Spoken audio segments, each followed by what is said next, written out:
Okay, I had a little technical difficulty there, but now we're getting the show on the road.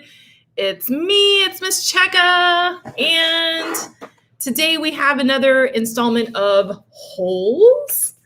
We were on chapter 43 yesterday. So we're going to finish up chapter 43 and go from there. We are on, if you have this edition here, this one that looks like this, then we're on page 193. Oh, I see Tess. Hi, Tess. Okay. So they've been hiking and hiking and hiking because they want to go back and find Kissing Kate Barlow's lipstick, like where he found the lipstick. They want to see if they can find her treasure there. So they're creeping back towards like Camp Green Lake. Zero, I'm going to do, here's like the last paragraph on the bottom of the page. Zero was the first to spot the Mary Lou, maybe a quarter mile away and just a little off to the right. They headed for it. It wasn't even noon yet when they reached the boat. They sat against the shady side and rested. I don't know what happened to my mother, Zero said. She left and never came back. Stanley peeled an onion. She couldn't always take me with her, Zero said. Sometimes she had to do things by herself. Stanley had the feeling that Zero was explaining things to himself. She'd tell me to wait in certain places for her. When I was real little, I had to wait in small areas, like on a porch step or a doorway. Now, don't leave here until I come back, she'd say. I never liked it when she left. I had a stuffed animal, a little giraffe, and I'd hug it the whole time she was gone. When I got bigger, I was allowed to stay in bigger areas, like stay on this block or don't leave the park. But even then, I still held Jaffe. Stanley guessed that Jaffe was the name of Zero's giraffe. And then one day, she didn't come back, Zero said. His voice sounded suddenly hollow. I waited for her at Laney Park. Laney Park, said Stanley. I've been there. You know the playscape? Asked Zero. Yeah, I've played on it. I waited there for more than a month, said Zero. You know that tunnel that you crawl through between the slide and the swinging bridge? That's where I slept. Guys, I'm so sad for baby Zero. He waited a whole month in the park for his mama to come back with his toy giraffe. That's heartbreaking. And guys, this is something a lot of kids experience homelessness. A lot of kids experience homelessness. So they ate 4 onions apiece and drank about half a jar of water. Stanley stood up and looked around. Everything looked the same in all directions. When I left camp, I was headed straight toward Big Thumb, he said. I saw the boat off to the right, so that means we have to turn a little to the left. Zero was lost in thought. What? Okay, he said. They headed out. It was Stanley's turn to carry the sack. Some kids had a birthday party, Zero said. I guess it was about 2 weeks after my mother left. There was a picnic table next to the playscape and balloons were tied to it. And the kids looked to be the same age as me. One girl said hi to me and asked me if I wanted to play. I wanted to, but I didn't. I knew I didn't belong at the party, even though it wasn't their playscape. There was this one mother who kept staring at me like I was some kind of monster. Then later a boy asked me if I wanted a piece of cake. But then that same mother told me, go away. And she told all the kids to stay away from me. So I never got the piece of cake.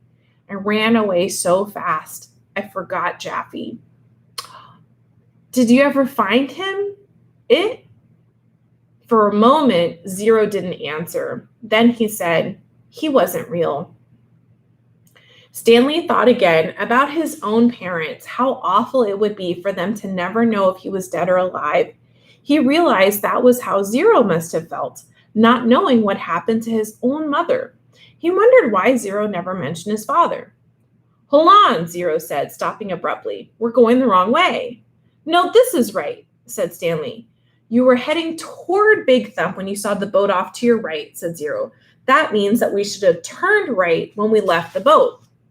Are you sure? Zero drew a diagram in the dirt.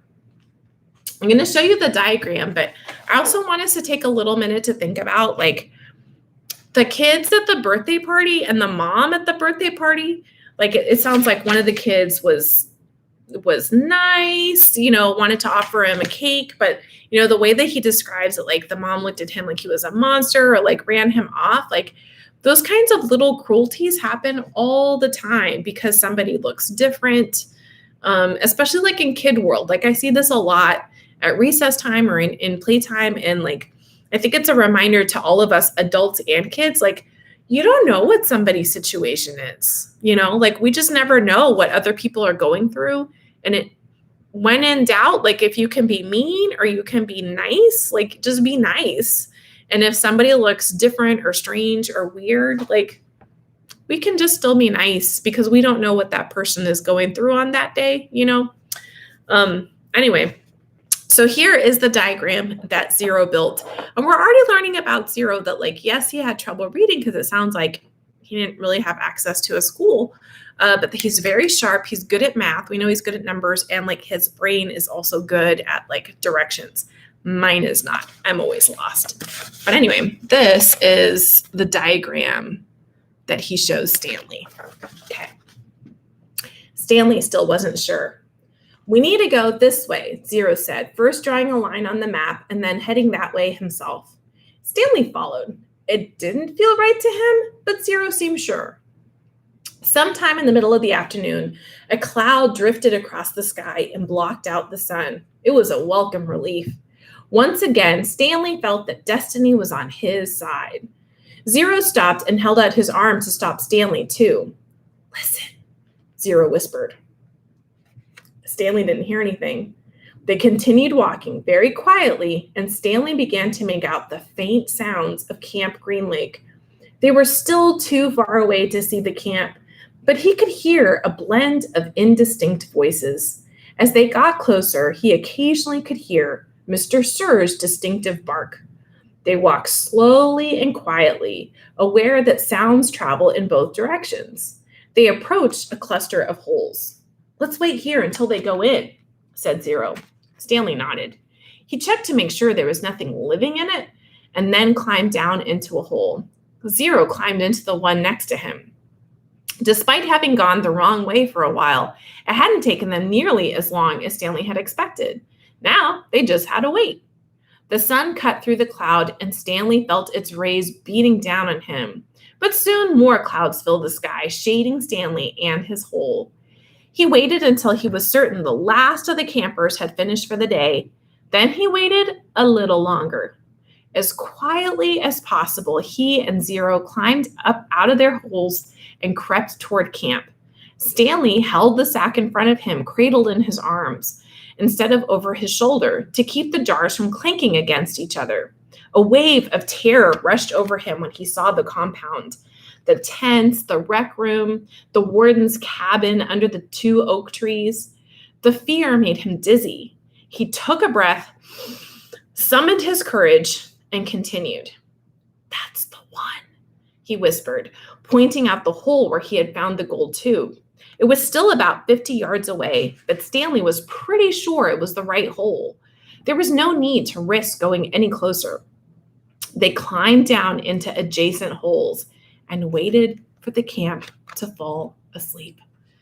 Chapter 44, this is page 198. Woo, we're like kind of almost done. Stanley tried to sleep, not knowing when he'd get the chance again. He heard the showers and later the sounds of dinner. He heard the creaking of the rec room door. His fingers drummed against the side of the hole. He heard his own heartbeat. He took a drink from the canteen. He'd given Zero the water jars. They each had a good supply of onions. He wasn't sure how long he'd remain in the hole, maybe 5 hours. He was surprised when he heard Zero whispering for him to wake up. He didn't think he'd fallen asleep. If he had, he thought it must have been for the last 5 minutes. Although when he opened his eyes, he was surprised how dark it was. There was only one light on at camp, in the office. The sky was cloudy, so there's very little starlight. Stanley could see a sliver of moon, which appeared and disappeared among the clouds. He carefully led Zero to the hole, which was hard to find in the darkness. He stumbled over a small pile of dirt. "I think this is it," he whispered. "You think?" Zero asked. "It's it," said Stanley, sounding more certain than he really was. He climbed down. Zero handed him the shovel. Stanley stuck the shovel into the dirt at the bottom of the hole and stepped on the back of the blade. He felt it sink beneath his weight. He scooped out some dirt and tossed it off to the side. Then he brought the shovel back down. Zero watched for a while. "I'm going to try to refill the water jars," he said. Stanley took a deep breath and exhaled. "Be careful," he said, then continued digging. It was so dark, he couldn't even see the end of his shovel. For all he knew, he could be digging up gold and diamonds instead of dirt. He brought each shovelful close to his face to try to see if anything was there before dumping it out of the hole. As he made the hole deeper, it became harder to lift the dirt up and out. It was about 5 feet deep before he even started. He decided to use his efforts to make it wider instead. This made more sense, he told himself. If Kate Barlow had buried a treasure chest, she probably wouldn't have been able to dig much deeper, so why should he? Of course, Kate Barlow probably had a whole gang of thieves helping her. "You want some breakfast?" Stanley jumped at the sound of Zero's voice. He hadn't heard him approach. Zero handed him a box of cereal. Stanley carefully poured some cereal into his mouth. He didn't want to put his dirty hands inside the box. He nearly gagged on the ultra-sweet taste. They were sugar-frosted flakes, and after eating nothing but onions for more than a week, he had trouble adjusting to the flavor. He washed them down with a swig of water. Zero took over the digging. Stanley sifted his fingers through the fresh piles of dirt in case he missed anything. He wished he had a flashlight. A diamond no bigger than a pebble could be worth thousands of dollars, yet there was no way that he'd see it. They finished the water that Zero had gotten from the spigot by the showers. Stanley said he'd go fill the jars again, but Zero insisted that he do it instead. "No offense, but you make too much noise when you walk. You're too big." Stanley returned to the hole. As the hole grew wider, parts of the surface kept caving in. They were running out of room. To make it much wider, they would first have to move some of the surrounding dirt piles out of the way. He wondered how much time they had before the camp woke up. "How's it going?" Zero asked when he returned with the water. Stanley shrugged one shoulder. He brought the shovel down the side of the hole, shaving off a slice of the dirt wall. As he did so, he felt the shovel bounce off something hard. "What was that?" Zero asked. Stanley didn't know. He moved his shovel up and down the side of the hole. As the dirt chipped and flaked away, the hard object became more pronounced. It was sticking out of the side of the hole about 1.5 feet from the bottom. He felt it with his hands. "What is it?" Zero asked. He could just feel a corner of it. Most of it was still buried. It had the cool, smooth texture of metal. "I think I may have found the treasure chest," he said. His voice was filled with more astonishment than excitement. "Really?" asked Zero. I think so," Stanley said. The hole was wide enough for him to hold the shovel lengthwise and dig sideways into the wall.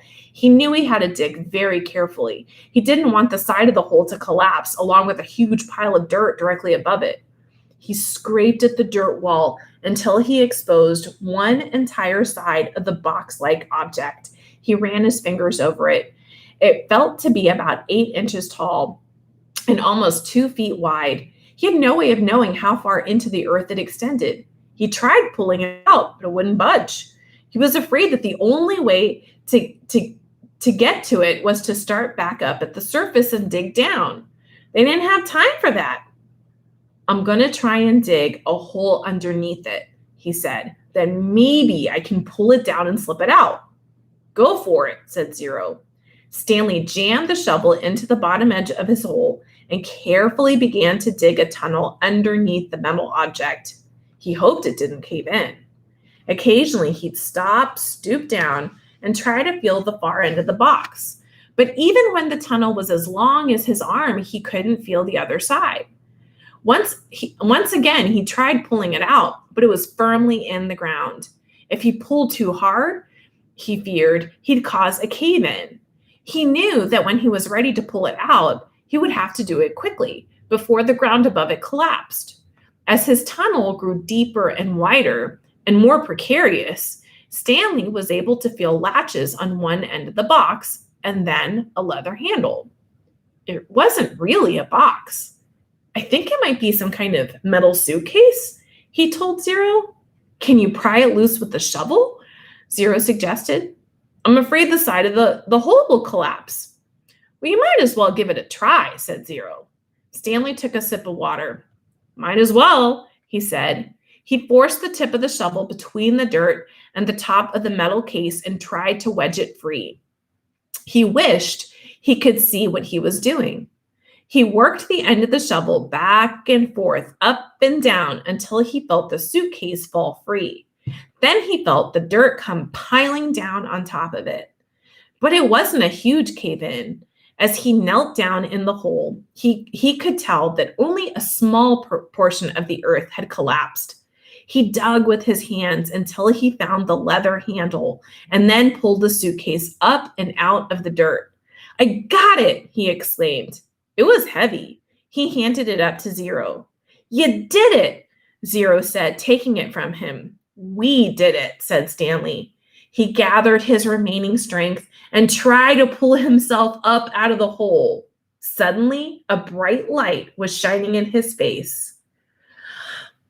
Thank you, said the warden. You boys have been a big help. Dun, dun, dun. The warden, guys, the warden. Chapter 45, page 204.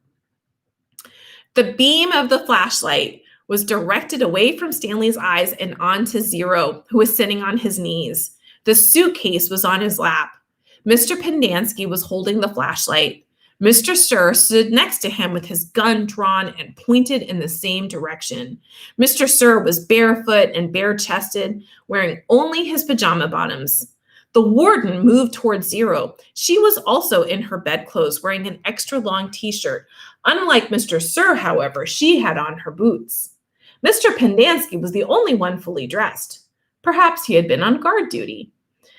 Off in the distance, Stanley could see two more flashlights bobbing toward them in the darkness. He felt helpless in the hole. You boys arrived just in the nick, the warden started to say.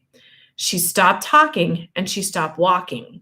Then she slowly backed away.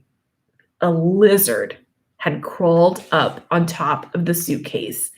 Its big red eyes glowed in the beam of the flashlight.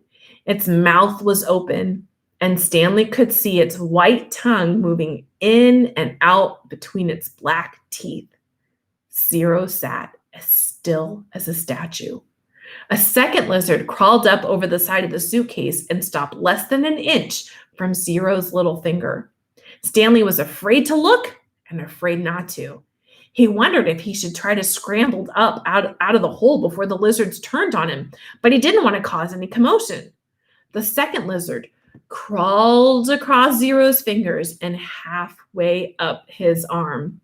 It occurred to Stanley that the lizards were probably on the suitcase when he handed it to Zero. There's another one, gasped Mr. Pendanski.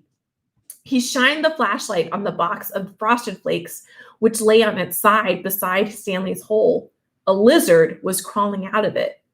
The light also illuminated Stanley's hole. He glanced downward and had to force himself to suppress a scream. He was standing in a lizard nest. He felt a scream explode inside him. He could see 6 lizards. There were 3 on the ground, 2 on his left leg, and 1 on his right sneaker. Guys, do you remember from the beginning of the book that these are like the crazy, insanely venomous lizards? He tried to remain very still. Something was crawling up the back of his neck. The 3 other counselors approached the area. Stanley once say, "What's going?" and then whisper, "Oh my God." "What do we do?" asked Mr. Pendanski. "We wait," said the warden. It won't be very long. At least we'll have a body to give that woman, said Mr. Bendansky. She's going to ask a lot of questions, said Mr. Sir, and this time she'll have the AG with her. Let her ask her questions, said the warden. Okay, so their assumption is that the lizards are about to like bite these boys and then they're die. You know, they're going to die. And also, an AG is an assist, like an attorney general, right? So somebody is coming out there to investigate what happened to these boys. Just so long, this is the warden speaking, as I have the suitcase, I don't care what happens. Do you know how long? Her voice trailed off, then started up again. When I was little, I had to watch my parents dig holes every weekend and holiday. When I got bigger, I had to dig too, even on Christmas. Stanley felt tiny claws dig into the side of his face as the lizard pulled itself off his neck and up past his chin. Won't be long now, the warden said. Stanley could hear his heartbeat. Each beat told him he was still alive, at least for one more second. Guys, we're out of time.